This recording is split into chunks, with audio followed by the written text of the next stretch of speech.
Welcome back to the Culturally Distinct Podcast, guys. It's your boy DJ KO. I'm glad you guys tuned back into the show. You already know what time it is. We back. As you see me on the mic with my legs crossed, y'all know what it's about to happen. We about to have conversation. Y'all see what we got going on. I'm gonna tell you what this is. This is not wine. This is colored water. We got food color in the water, so we're gonna look sophisticated when we're having this conversation. But before we get in that conversation, I'd like to thank all my sponsors, 605 Adult Beverages, much love for you guys. Red Core Universe, much love to you guys. Thank you guys for sponsoring the show. We have much more to come. Hey, we're growing every day, right? We're getting one follower a day. We're getting $1 a day. Hey, at the end of the year, I'm gonna have $300. You feel me? I can pay my light bill. Yeah. But anyway, guys, look, man, I thank you guys who told a friend to tell a friend to tell a friend what we got going on. I thank you guys for continue to allow the show to grow. Thank you guys. Just let me know what you want, who you want to see, what y'all want to hear, especially from these last couple of shows I had. So, Latorria, we had some women up here. We were talking about, of course, the relationship stuff, and and it got kind of juicy. Oh. Juicy, and I had a lot of back flag from some of the people, and it was like, I need to come up there and get you straight. Get me straight. Oh? What were you saying? I was just saying, what needed to be said. But, I'm listening. But nah, it wasn't nothing like derogatory or nothing like that. It was just like, I just said a certain person, a person just need to listen more. Oh, you gave a name. I didn't say no. I didn't say name, just persons. I didn't want to say gender. Yeah. I just kept it open. Okay. The old people say, hit dog holler. Ooh. Oh, no. I'm just saying, hit dog holler. But anyway, guys, y'all hear that voice in the background. For those who are screaming on Apple and Spotify, y'all hear that voice in the background. I'd like everybody to welcome to the show my guest, Miss Latorria Lemons. Hey, thank you. I almost forgot. See, lemons. Lemon. Yeah, it's just one lemon. Lemon. You not black people. Black people don't be doing right. Put that S on it. I'm like a preacher. I'm like an old Baptist preacher. They be saying everything wrong. You know what I'm saying? But anyway, how you doing, Miss Lemon? I'm good. Thank you for having me. I'm excited to be here. Thank you for coming on the show. Thank you. Get started, man. I want people to know exactly where you're from, because I know that people see you all the time. They've seen you a couple of times, but they didn't know where you was from, even though they might see you in the UK. They might see you in LA, Atlanta, New York. Hey, where's this young lady from? Where are you from? Born and raised Houston, Texas, North Side. Okay, North Side. Hold North up. Side. Outside. All right. Definitely North Side. I stayed in Fifth Ward till I was 9, and then moved to the Spring area. And graduated from Westville High School. Yeah. Wow. Okay, so you're Houstonian. I'm a Houstonian, born and raised. Went to college in Atlanta, so a lot of people, be like, "You from Atlanta?" Not. Right. Second home. HBCU graduate, though. Absolutely. Clark University, right? Clark, Atlanta, sure Shout did. out to Clark. Shout out to everybody at Yeah. Clark. You guys, are they still open? No, I'm messing with you. I'm not doing that. I'm not gonna do that today. I'm not Where gonna be my petty. purse? I'm not gonna be petty Betty. I'm not gonna be petty Wait a Betty. minute.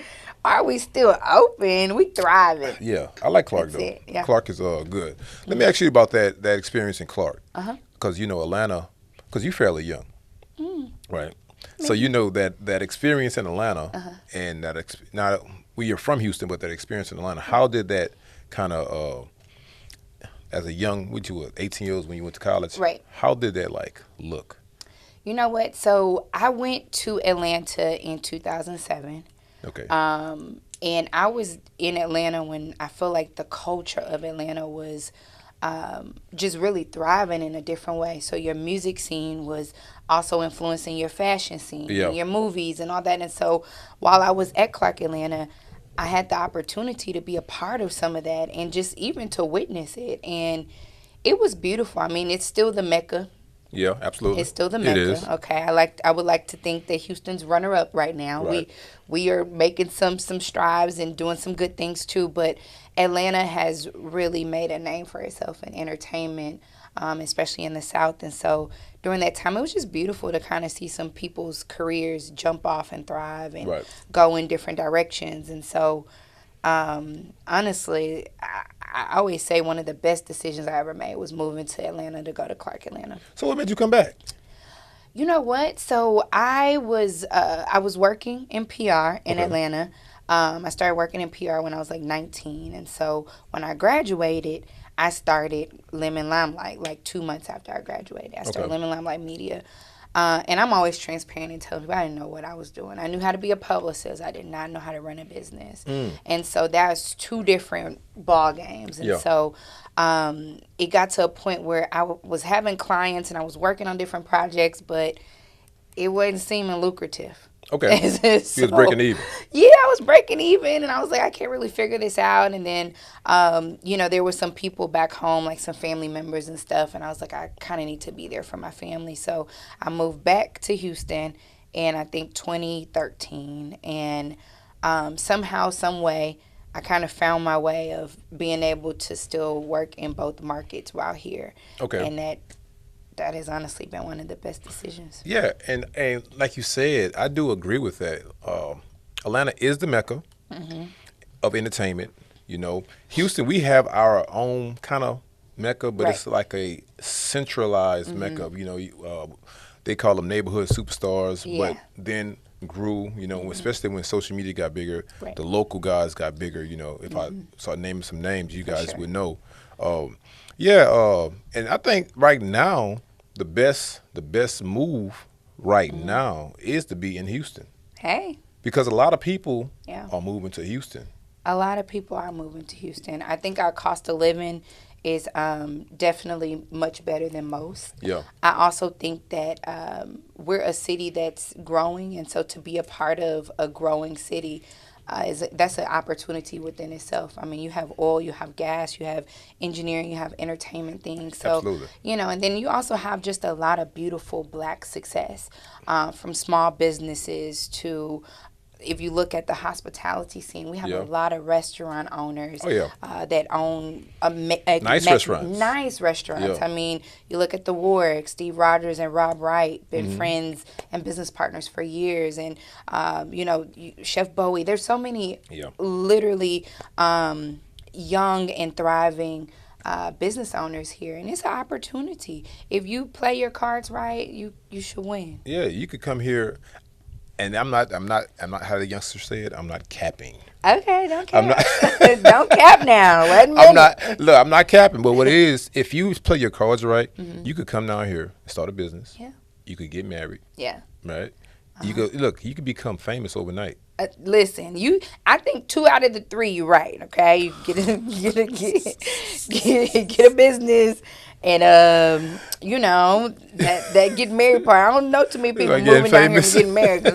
I know, right? Maybe outside. And this is an outside spot, all right? And there's so many places to be outside here. You can be outside downtown, Mo City, North Side. Lord. South Side. So good luck to those that are moving down here for marriage. Yes, that's rough.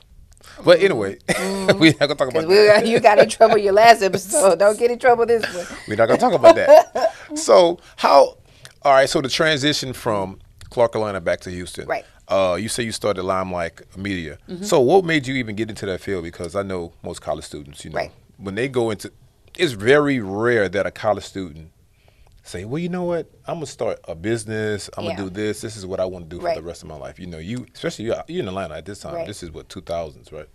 So this is when it's popping. Yeah. And when Justin's was open. Oh, you know it, Frank Skis. Frank Skis on Fridays. Man, Oh, don't play with it. Oh yeah, I know about Frank Skis. Listen, you was outside too. Oh yeah. Okay. So I lived in Atlanta from 18. No, I'm lying. I'm like 2008. Okay. 2008 to 2009. I lived in Atlanta. So Frank Skis had just opened. Yeah. Ooh, I was in there every Friday. It was popping. I had a different one too. That's a different story. Okay. But you was there when Atlanta was popping. So what made you get into the media side? So when I was 16, I was introduced to a lady by the name of Miss Georgia Provost. And her son, they owned a photography company. And so I still to this day, I have no idea why I was taking my high school senior pictures as a 16-year-old junior. Don't know why, nothing but God's timing.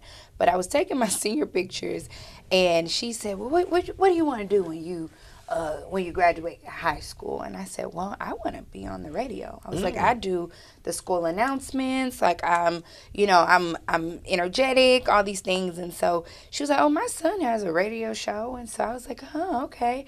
And so she named her son, which his name is Ralph Cooper. Okay. And he is a award-winning sports broadcaster. He's been in the business years, highly respected. And so I was like, wow.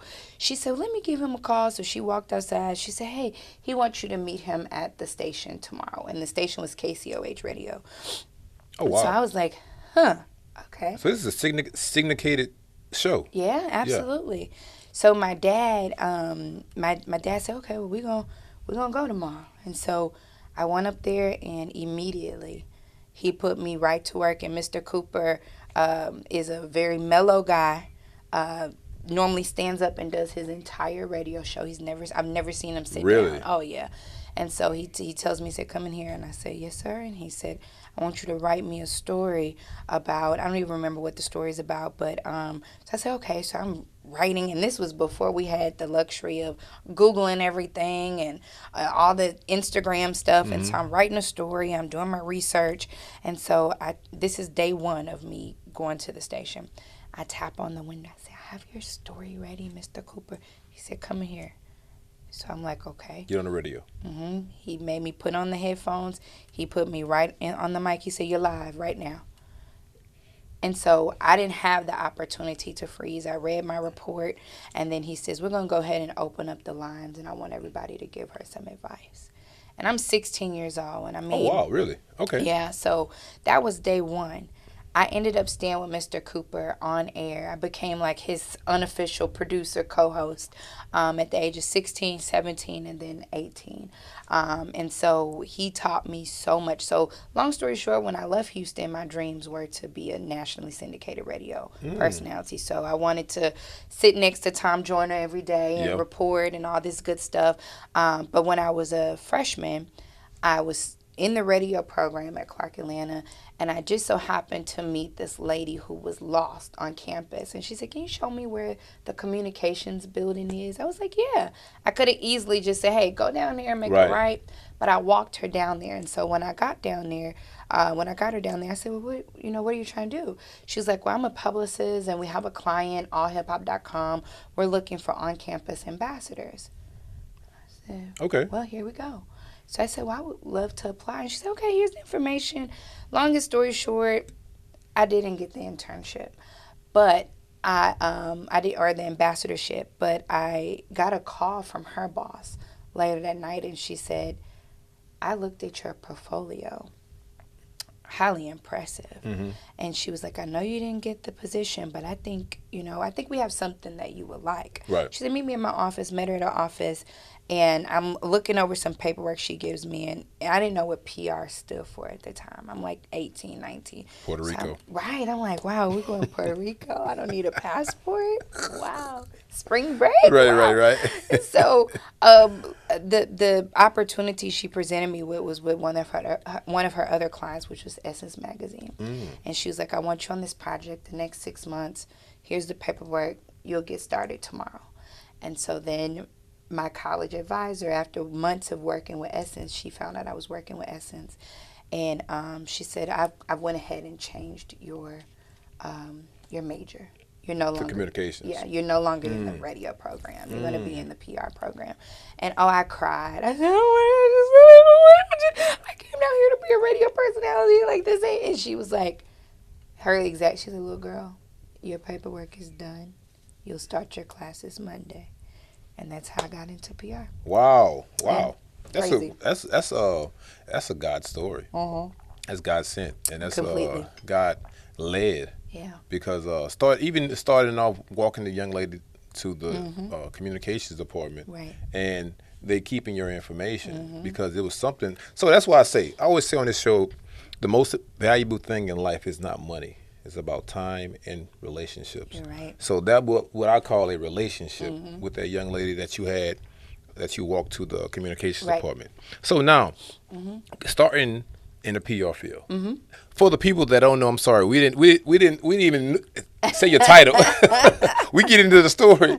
We didn't even give you a title. Right. So what is your actual title? I'm a publicist. You're a publicist. You're a publicist. Yes. Okay, so now that transition, what was like your expectation going into this field? Because you're young. Right. You already have your mindset on radio, but now you're in this PR field. Right. Right. What is your expectation? What's going through a 18-year-old, 19-year-old head right now?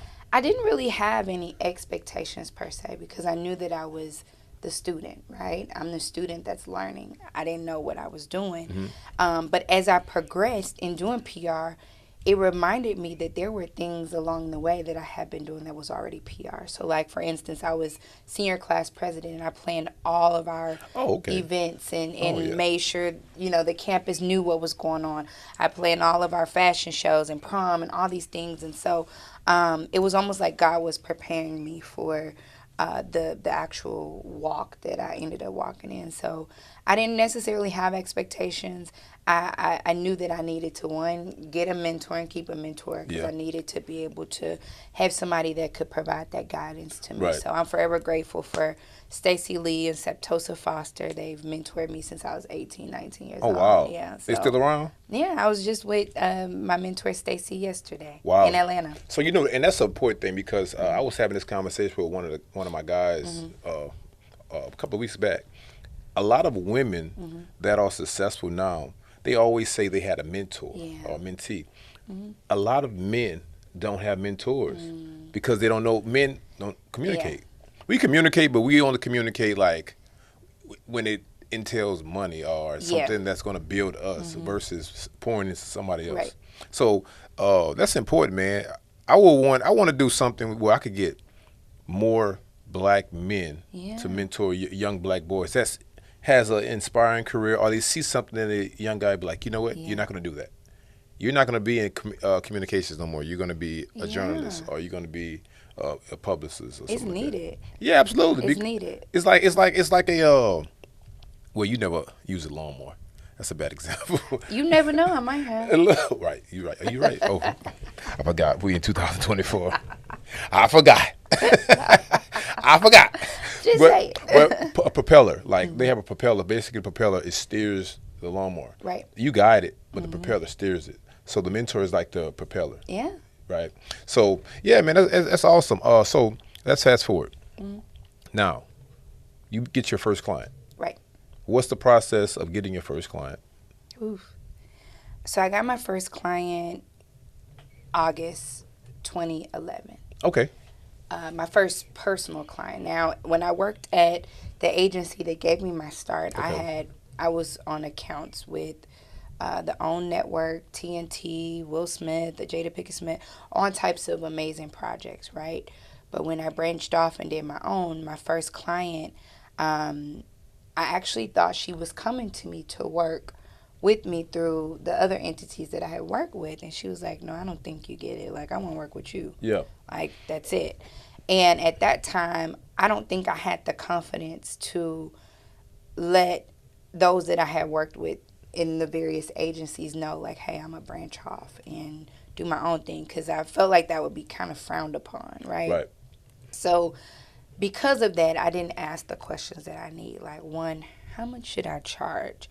So I was out here charging That's like an important pennies. question. Pennies. Really? Oh, and I was doing a lot of work. Oh, God. Wow. Okay. And that's one of the reasons why I said earlier, I didn't master having a lot of clients and charging correctly.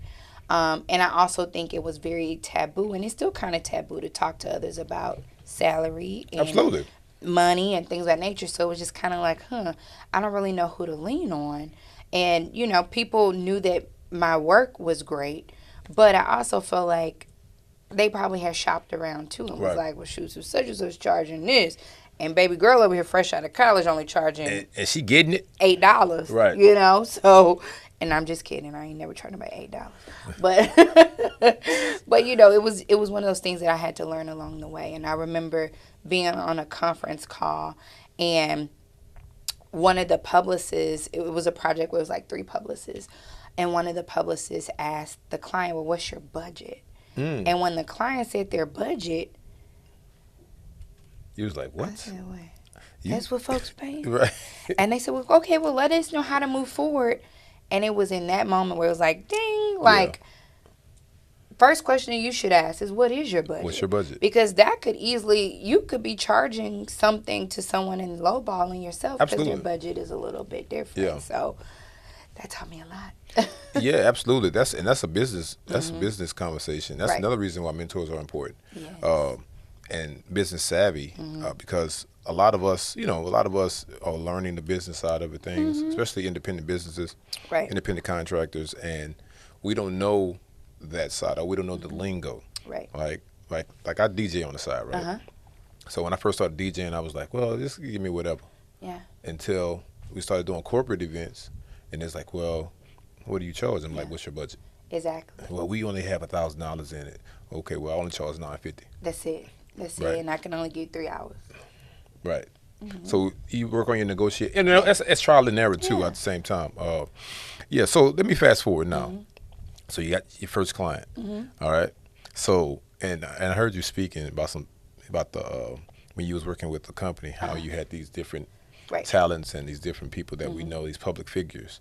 I want to know how does a publicist deal with egos? Oh, yeah. I'm talking about a client with the ego. Yeah. Oh, yeah. Because that's like either you have to be like prayed up. Oh, yes.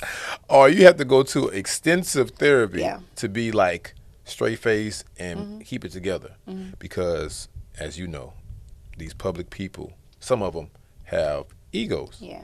Or they have this lifestyle that they live to. So anyway, so how does a person like yourself deal with egos? So you said prayed up and therapy. Yes. I'm an advocate for both. Okay. I also know that there are times where I have to remind people as well in a humble way, I'm not new to this. Okay. I'm 16 years in. Okay.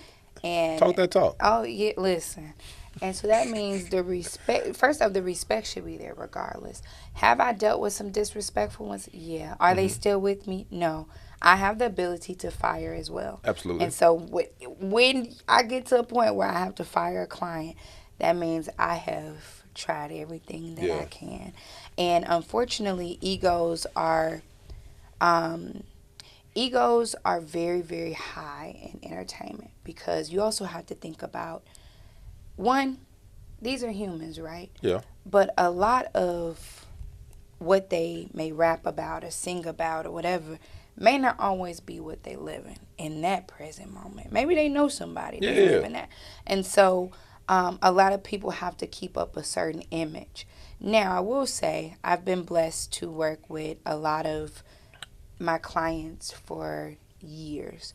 So a lot of them I know to the core. Okay.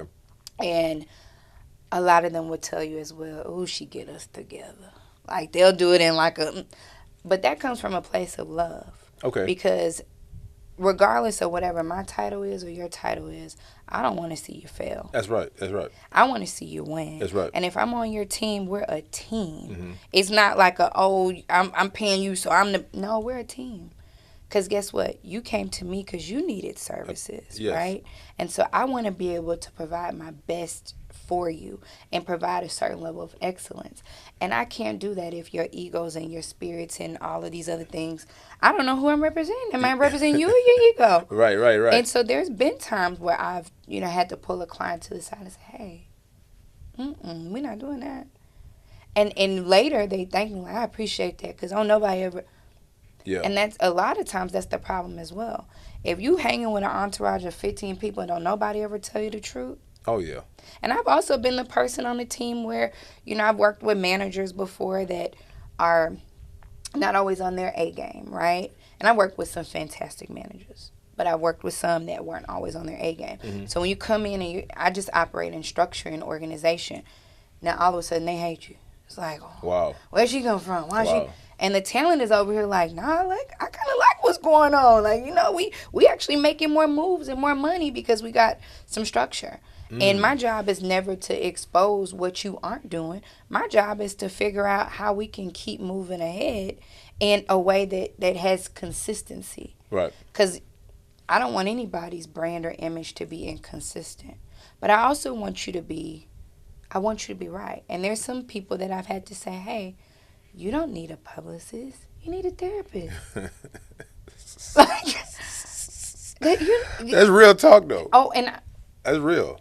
That's because here's what you also have to understand. In my job of bringing publicity and exposure to people, if you're not already right, that extra level of notoriety and exposure, it's going to make you worse. It's going to inflate that. Oh, man. Yeah. And I've seen it happen. I have seen it happen where it's just like, I've had to go home and pray. I've had to literally say, Lord, I need an extra layer of covering. Right. Because this right here, Right. Especially like you said about the entourages. Right. You have all these people around. You know, sometimes they have a false sense of who they are. Oh, man. Because of all this. Yeah. You're the man. You're the man. Are there moochers? Because look at it like this. If Johnny has made $5 million, right? And you still over here like, I can't even make 500. Damn. But Johnny over here, I know he's going to break me off. I ain't got to do much. So now you feel like you can't say, hey, Johnny, that's wrong. Right. Hey, man, because you still want to benefit. So I always tell people, you got to check your circle. Check your entourage. Are they really propelling you? Are they really taking you to the next level? I remember there was, I think 5 years ago, I went on tour with this rapper, and I bet that was an experience. Oh, listen, Lord, tour bus. Oh my God. Oh God, tour buses, Sprinter vans. I just be like, Lord Jesus, where's my Lysol? No, I'm kidding. But we were on tour, and I remember telling him, I said, hey, so at the end of each night of the tour, like, we don't have any content. We don't have any video footage or anything. Yeah. He was like, man, yeah, I need to hire me a videographer or somebody to do my social media. I said, it's 9 people on this bus who ain't doing nothing. Right, just here. Just mooching. We go out to eat. They ordering the most expensive thing on the menu and waiting on you to pay. I was like, you got to put them to work. Absolutely. You have to. They got to earn their keep. You have to. Because otherwise you're holding dead weight. And I'm the type where I'm like, I don't even think it look good to have 20 people on the stage. No. Sit some of them people down. Yeah. You know? In the stands, Hey, what you doing? Hey, come help me with social media. Hey, come. Right. Can you roll the luggage or something? That's funny. Yeah. Wayne has a professional weed roller. Wow. Him and Snoop, they have a guy that just goes with them and roll blunts. Oh, wow. That's it. Okay. I said, hey, got a job? He got a job. And he doing it? Doing it for years, 20 years, 30 years. He must do it right. Yeah. And he knows that man's style and how he likes it. Hey. Cheers to him having a job. Right. Cheers. Cheers to him having a job. There we go. So, let me ask you this. Let me take a sip of my water, my flavored water. Yeah. That's it. Yeah. It's Coke. Coca-Cola. Coke. Oh, it's Coke. It's right. That's right. It's Coke. There you go. Yeah. So, now, let me ask you, with that nurturing, caring spirit, where did that come from? Oh, man. So, I have been a nurturer my whole life. Okay. My mom's mom, my Nana, she raised me till I was 9, and she was just a nurturer. She was a giver. She was a person that loved on everybody, but got you together as well. She'll love on you and cuss you out in the same sentence and then take you to church the next day. And we'll hoop and holler, okay? But shout, huh? Yeah, absolutely. Diversity, you know. So yeah. We all understand. Absolutely. So I got that from her, and then also my dad was just an amazing nurturing person. He was a single father. So after my grandma passed and my parents went their separate ways, my dad got full custody of me and raised me from the age of 10 all the way up until 6 months ago. So, you know. Oh, wow. Yeah, so my father passed this year. But he is. Sorry to hear that. Thank you. He was a light. He was a light. He was a person that he loved the community.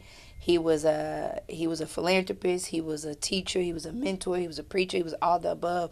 So just being around that, I had no choice but to grasp it. I didn't know what community service was until probably the age of maybe 17. Okay. I thought all that my dad was doing, I thought that's what everybody daddy was doing. I was like, wait a minute, we go volunteer with the homeless. I didn't know it was a word for that. So when I was filling out my college application, he was like, do you have any community service hours? He's like, what is that? I said, I don't think I have none of those. And my dad said, yes, you do. When we go feed the homeless and, we go to the nursing home and you go paint their nails and stuff. And I was like, I thought this is what we're supposed to do. Like, this is how you give back. So my loving spirit is natural. Okay. It's natural. It really is. That's good. That's good, because most people that I've known that's in the field that you're in, I know them and they're cool with me, but I know them. They could be, oh yeah, over the top. No, I get it. And I think it's so important. I always tell people, if you want to enter into entertainment, be grounded. Please be grounded. Like, some of my best friends are not in entertainment. Like, they're totally different industries. And when we get together, we're not talking about entertainment stuff. We're not talking about work. They don't care if that Slim Thug was on the Shade Room. I will ask you about that, because the God, thing is, with the friends, you got access right to a lot of stuff. Right. And you have your friends, of course, your day ones, and you have your ones that just come out the blue, and and they ask for things. Yeah. How does a person? I'm speaking like in other I'm gonna say Latorria. Latorria, I'm gonna speak to you. How do you deal with multiple friends that come to ask for things that you have access to? The beauty is I know that those aren't friends. I'm fully aware. Okay. Like, and I think that goes back to just my spirit and discernment, right? So I've had people that DM me and, oh girl, we gotta get together for lunch, or let's go get coffee and this and that. Yeah, girl. Yeah. We going to Sunday Fun Day. Sunday Fun. And I have learned the value of not hanging with everybody. That's true. And I'm really, believe it or not, so that's a word. You got to say that again. You can't hang with. That's just it. And with me, there's a light switch, right? So my light switch that goes on, I'm an extrovert. My light switch that goes, I'm an introvert. When I don't have to be around some of the noise, I'm at home with my candles and a glass of wine and, doing something that feeds me. Right. Because you also have to realize, somebody told me a few years ago, they was like, you the plug, right? Mm-hmm. And I was like, oh, is that a compliment? Thank you. But I was like, even with some things, you got to unplug it. Yeah, that's right. I'm not meant to give energy every single moment of my life. So I do understand that for some, this space is very glamorous. But they have no idea the amount of tears I've cried from being a business owner, being a publicist. I have had to hold some people's secrets in that were, it was so heavy for me. Yeah. You know what I mean? But that goes with people having trust in you. That also goes with having a client-publicist relationship where, I've been the first person that clients have called through good, bad, and ugly. Okay. I'm talking divorces, I'm talking miscarriages, I'm talking suicidal thoughts, I'm talking all of these things. And it's like, a part of me is like, I feel like God is this ministry, because I'm sowing into people, but I'm also having to be grounded, right? So when people are like, oh, your job seems fun, I'm like, no hour is ever the same. Every hour is different. Yeah. It's so different. And so again, I don't really throw around that word friend loosely. Like, I know a lot of folk. Oh, I know a lot of folks from high school to college to industry or whatever. And I may see you and love on you. Yeah. That do not mean you my friend. Speaking of love, since you use these words, and I just piggyback. I'm piggybacking. You know what you're saying. I guess it's just, a flow of a conversation. Speaking of love. Okay. And you're around these guys all the time, and some of these guys are attractive. Are they? I don't know. To women, I don't know. Are they? I don't know. Some of these guys are attractive. They have some money. They have a little access. take you on trips. Oh, they take me on trips. They flew you out. They get you wow. flued out. Oh, wow. Flued out. First class. Wow. Bags. So how do you date? How do you date a normal? I'm gonna use the word normal. Okay. How do you date a normal person by doing what you do? Dating is a unique space, right? Okay. And to your point, getting flued out and around what some find attractive and things that they not my type. This is this ain't it. And you know what? I think if a guy is dating me, probably one of the most unique things is being around how I engage with my clients. Because if you're around, you wouldn't see nothing else but, oh, that's just her client. Oh, I got you. You know what I mean? Because Okay. there's a boundary, right? And granted, yeah, I have received numerous DMs from women. Hey, sister, single, can you? And I just be like, child, you go DM him, okay? Right. But for me, dating is definitely unique. I have received guys that have been intimidated before, and it's an intimidation without even getting to know me, right? So you're intimidated by all that's surrounding me, Right. and it's like if you just got to know me, Because you know. I ask you that because so in my mind this is how I'm thinking, and it might be me. If a woman, say if I'm the celebrity, right, and my publicist is giving me all this, she's pointing to me, she's my therapist, she's listening, she knows my deep secrets, she influences me, Right. she helps me, she assists me, and over time and on a consistent basis, I'm going to eventually form some type of attraction towards her. I'm like, she cares about me, she knows about me, she's my friend, I can trust her. Right. You know, that's the main thing with men. You can trust them and they respect you. I mean, you can respect them. Yeah. They gonna be with you forever. Right. I could trust her. And she respects me. Right. Most guys gonna be like, you know what? I'm just gonna be in this situation. But she has a whole situation at the house, and y'all in like in Greece somewhere, Santorini somewhere. You know what I'm saying? Galveston. Y'all in Santorini. This man is making my life seem real luxurious. We ain't been in no doggone Greece yet, okay? But I'll take it. Like Galveston. Yeah. I'm saying, all right, I'm gonna make it realistic. So y'all in LA. Yeah. Y'all in LA. Y'all in off of Rodeo or somewhere, right? And you in this situation, but you have a situation at home. So as a man at home, and I guess it's most men's insecurity. It's like, damn, she's around all these people. She's at the BET Awards. She's around all these people. She got access. Right. And she's going to be laughing. She can be looking good, smelling good. She's going to have a plat. You know what I'm saying? So I'm like, I'm at the house like this, waiting for her to call. Yeah. And then what if she don't call? Oh, no. No. See, the good thing about me is I'm a communicator. Okay. So whoever I'm dating does not have to worry about much, right? Because I'm going to communicate. And I think respectfully, if I'm dating someone, he's going to meet who I'm traveling with, right? Okay. And then what people also don't see is a lot of times when I'm traveling, especially with guys, they got them a few shawties around, right? Yeah. And that be their business. I got you. Like, we not even, I may forget the girls' names. That's done happened a few times, and I apologize, young ladies, but I'm not like, hey, I need them to do what they need to do, and that's just that. And I will say, especially when it comes to like some of the guys that I worked with for 5+ years, it's really become a brother-sister relationship.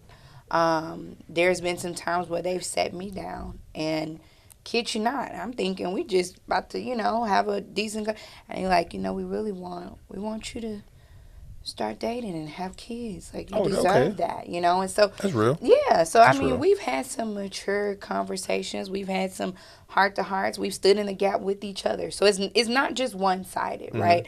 I've been blessed to work with some people where, there's been dark days on my days. I mean, like I said, I lost my dad, and I look up and these guys are at my dad's funeral and they're checking on me and things of that nature. So, but I will say to any guy that wants to date a woman that's successful or even in entertainment or around a lot of guys, get to know the woman. Yeah. Because if you truly get to know me, you know how I carry myself. Y'all start hitting them DMs right now. Hit her in the DM. Come correct. Okay? Slide. Some of y'all gonna get blocked if you don't come correct. You gotta slide in the DM. Nicely. Or send an email.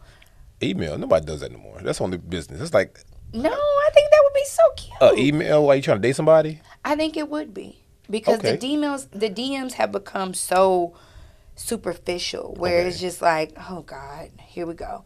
So if you send a nice kind email, like, listen, I saw you on the podcast, you know, I would love to maybe further the conversation. Oh, okay. Yeah, shooting that shot. Yeah. Y'all shoot your shot. Nice. Y'all shoot your shot. Some of y'all go shoot right in the trash. We're going to get the email at the end of the show. I'm dead. Exactly. And then, I mean, I'm pretty sure you can attest to this, right? You've dated women before where you just knew, like, she not built like that. She not going to do that. Right. That's how I am. I'm not built like that. And I've had some of the best to approach me. I've had some to say, you my type. Uh-oh. And you turned them down? Oh, my goodness. Because it's still outside. Oh, I'm your type, but it looks like everybody else is too. You. Like, you know. Yeah, they still outside. Yeah, that's going to be hard. Yeah, they outside. Jeremy and Kirby. Hey, You're right. Yeah, you're right. Yeah. So what we spoke about business at the very beginning. How did you learn that business acumen of it? Because you knew you had the skill, Right. but the business. Yeah. How you learned the business side of it? Trial and error. Okay. Trial and error. So, like, I remember there was one project that, and I could laugh about it now, but there was one project with a big TV network. They hired Lemon Limelight Media for it, right? And so they sent me the paperwork to fill out and everything, and they called me the next day. They was like, hey, we need your EIN number. And mind you, I'm like, so I started the business at 21. At this point, I'm 24. And so I was like, what do you need? Right. And so then the lady is like, your EIN number. And so I act like I couldn't hear her because I needed time to Google to figure out what that was. I got you, yeah. So I'm like, oh my God, I don't got one of those. I thought at 21, when I started my business, that I needed a logo and some business cards. And that's it. That's it. Well. Oh, and a website. Those three things. I said, I got me a business. Yeah. Had no idea.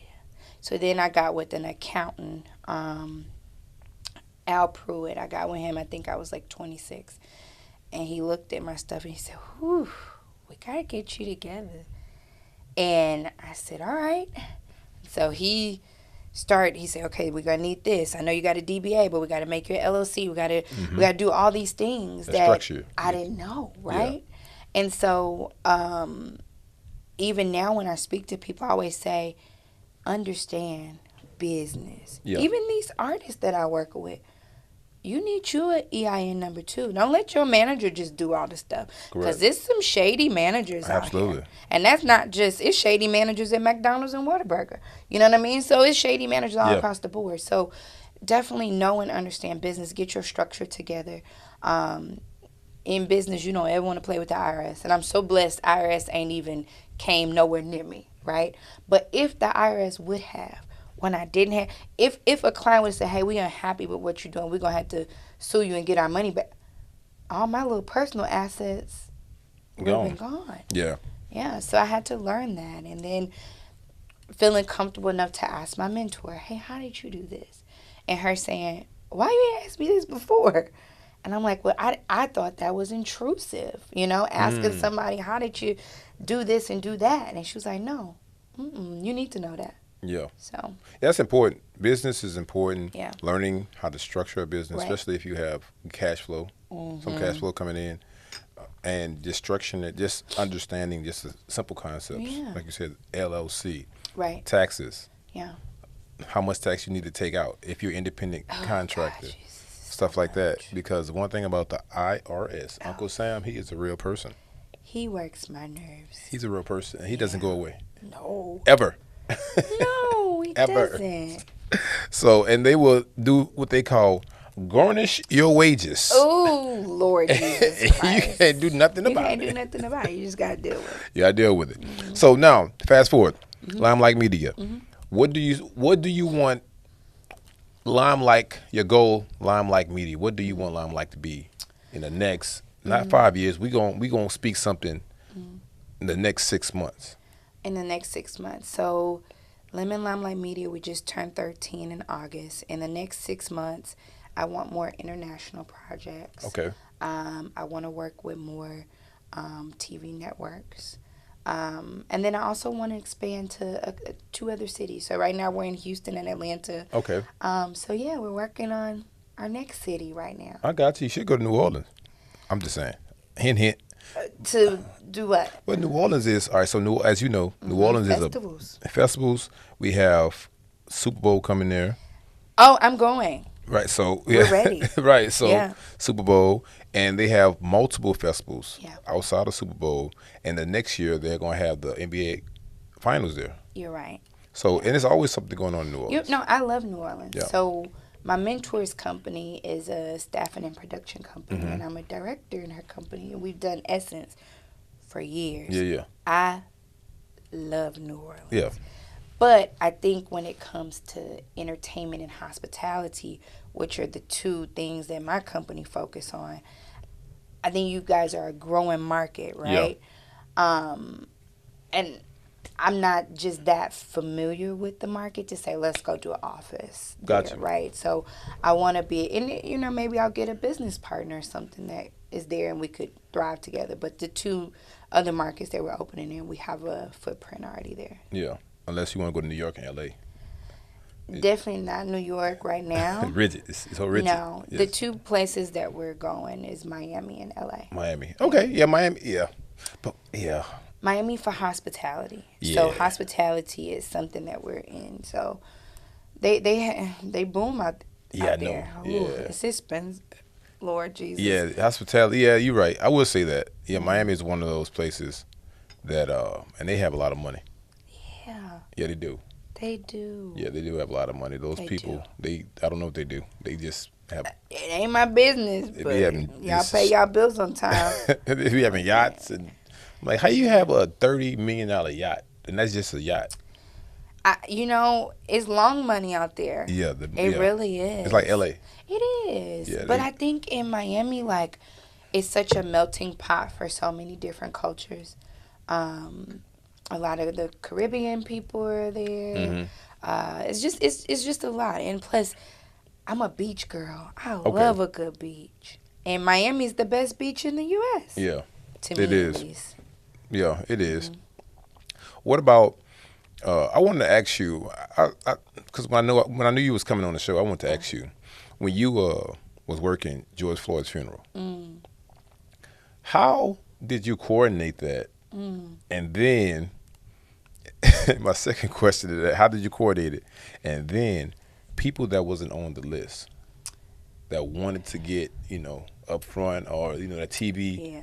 notoriety, how did you manage to do that at a funeral? You know what?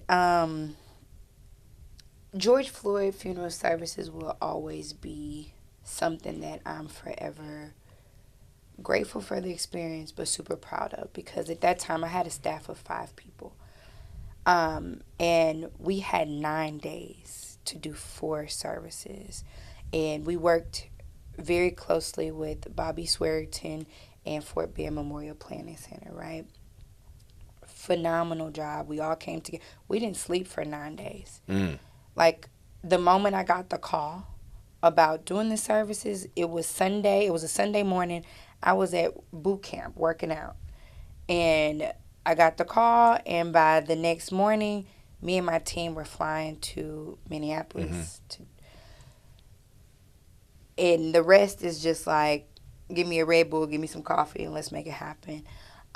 We worked with media outlets and reps from all over the world. Some didn't even speak English and were calling my phones and needed information. It was the biggest story, not just in Houston, not just in the world, worldwide, right? Yeah. And so, because it was the biggest story, it was also very historic.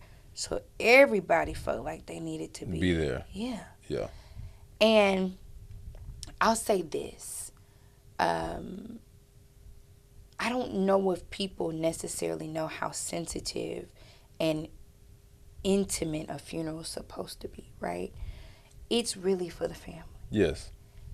If you got the opportunity to watch on live on TV, that might be where you need to. Yeah. Some of the folks, I was like, no, you ain't never. You probably didn't talk to this man, never knew this man, nothing. What is wrong with you? Like, it's impossible for us, and we did it during COVID. So you're talking about all the restrictions, all the 6 feet away from each other, all of these things. And so, there were some people that was adamant, like, hey, we're flying in, we need to be there, second row. They wanted VIP, and I'm bottle like, service. Not the bottle service, Lord Jesus, not the bottle girl, Lord.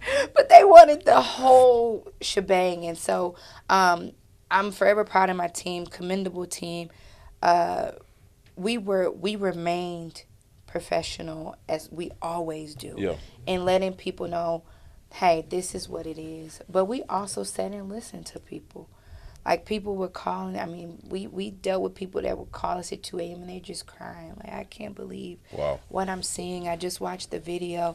And we were their ears, we were their shoulders. We didn't have to do that at all. But because we understood the sensitivity of it. And then after that last service, which we did 2 services in Houston, I just remember the next day and the following day after that, just like unplugging from the world, because I needed a moment. Yeah. Because at that time, I had never done a funeral before. I was used to doing happy stuff, like listening parties and movie premieres and all the things where everybody's smiling and putting on their big jewelry and all those things. So to be a part of something that was so sensitive to the culture and to history and all these things, it was a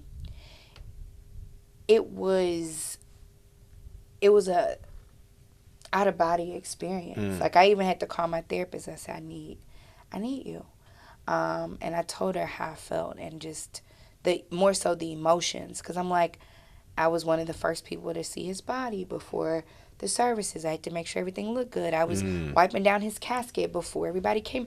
These aren't things that I do, right? And it's so crazy how God works, because literally George Floyd's service the last one was June 9th. In August of that same year, I did my sister's service, my older sister's service. Then several months after that, I did another client service. And then I did Big Pokey's. Then I did my dad. So I'm like, all of these, you don't want the preparation. Trust me, you don't. But somewhere down the line, God prepared me for creating a beautiful experience as someone has transitioned. And if you would have told me that would have been the space I was in years ago, I would have been like, not this girl. Like, I don't even step foot in funeral homes. Well, so how you do all that? All that grief? I mean, recently we just did B King's funeral. Right. That was one of my friends and, someone we worked with. I have tugged on to God for extra strength. I'm still in therapy. I go to grief therapy. Just went today at 12. Like, every Monday I go to grief therapy. That's where I unload. And then I give myself space and grace, right? Okay. So when I need, and I used to didn't. I used to be the girl 24/7 on the go. Now I've learned to give myself the space that I need. So there's days where I'm like, you know what? I'm going to sleep in today. That's good. Yeah. And I know I got a meeting at 10 a.m. I'm going to go ahead and reschedule that. And I don't like rescheduling, but I'm also learning to put me first. That's important. Yeah, it's so important. That's important. Mm-hmm. Yeah. I didn't want to turn that into a therapy session. But if you my therapist, you can say that now. But that's just a real question, though, because a lot of people are dealing with grief. And they have to go to their real jobs. And at least the job, you like your job, but these people, some people don't even like their jobs. Yeah. And they got to deal with it and deal with grief. So yeah, that's just a word for them. Give yourself space and grace. Yeah. when I need to cry, I do it. And everybody knew, especially like the hardest death is my father's, right? I was a daddy's girl. Like we went everywhere together. We high school football games. I mean, all these things. And his death was unexpected. So I knew immediately, like he died on a Thursday. By that Monday, I was already in therapy because I was like, I'm going to need this. Yeah, absolutely. But I also have such a strong connection with my dad to where I feel him. I feel his presence. I still know that he's covering me. Yeah. You know what I mean? So, but again, space and grace. Don't go overboard during your process. That's good. Shout out to Pops. Oh, man. Yeah. Daddy Lemon. Yeah. Daddy Lemon. Shout out. My last question in closing. You know, this was a heavy podcast, you know. Oh. Nah, I'm messing with you. Sorry to be such a burden. Nah, it was good. It was good. It was good. It was straight conversation. Yeah. I like having conversations like this, you know. Mm-hmm. Thought-provoking. I like to hear people's stories. Yeah. And I like for other people to hear other people's stories. Absolutely. Let's talk about is it what is it, girl? It's called the Little Girls Talk? Oh, no, Let's Talk Teen Talk. Let's Talk Teen Talk. Yes. Yeah, so Let's Talk Teen Talk is an organization. It's not a 501c3 or anything like that. It's just an organization where we curate events for the youth. So I started Let's Talk Teen Talk in 2015. I was the advisor of a step team at Westwood High School. Now, I don't step. Okay. I'm an AKA, but I don't step. My sorority sister. Y'all wear red, right?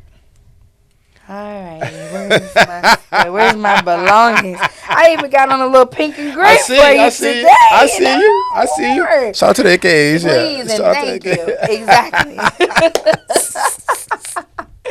But yeah, so my thing, I've never been the girl to just step and all this stuff, right? But when I became over the step team, I noticed that these young people needed an outlet. They needed an outlet to express themselves. Yeah, that's true. And so often, adults talk at kids and not listen to them. Yeah.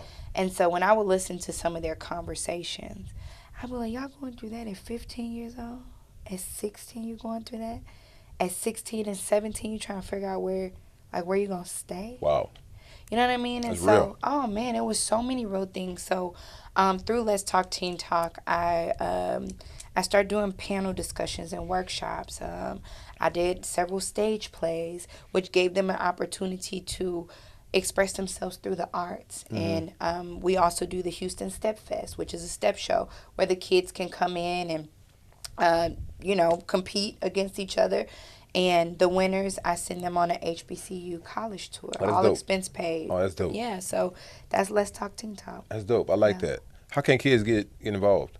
So our step show will be back spring 2025. Okay. We have an Instagram page called Let's Talk Teen Talk. You can DM us if you want us to do like a panel discussion or workshop at your school or church or wherever. We can do that, or if you just want one-on-one mentorship, I actually do that as well. That's good. Yeah. That's good, and I'm glad that you're doing that because not just the young ladies, but young boys, just young people. They need somebody to talk to. Their outlets are social media when they really want a hug and they really want somebody just to listen. That's it, and they need that. Yeah. Because I think we're in a space too where kids don't know how to express themselves because they're so stuck on these phones. They tied to them. Yeah. Talk to me. Right.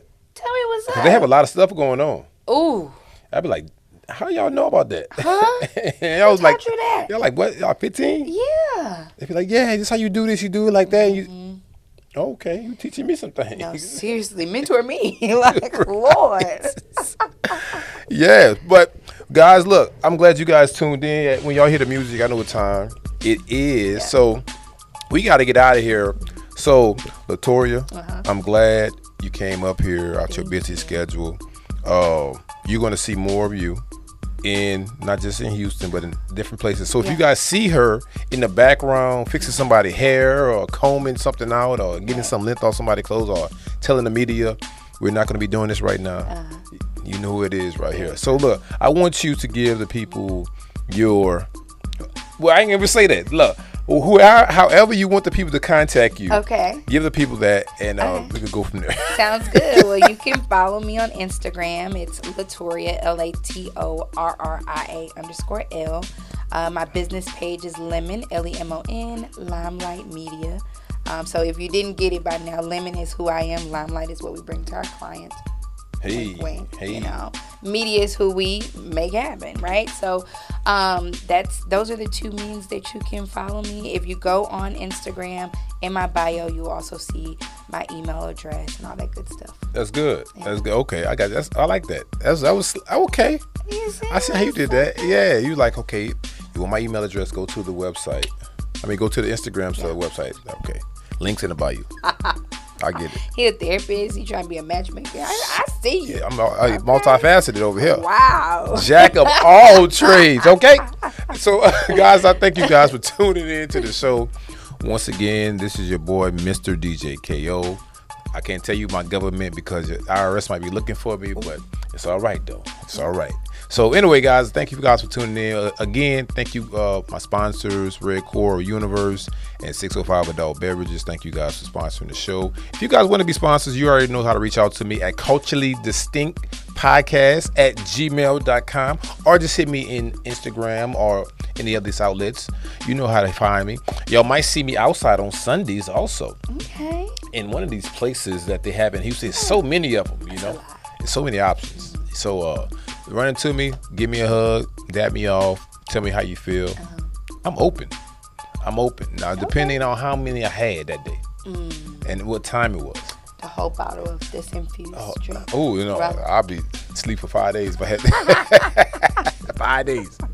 Guys, we got to get out of here. So, Latorria, one more time, how can the people find you? Instagram, Latorria_L. Again, thank you so much for having me on. Yes, ma'am. I've enjoyed. It's a wonderful platform. You're doing amazing things and giving people opportunities. So my Instagram, Latorria_L. Thank you. Guys, look, we got to get out of here. Look, I said much love. What I tell y'all every week, I love you guys, and you guys can't do nothing about it. Peace out.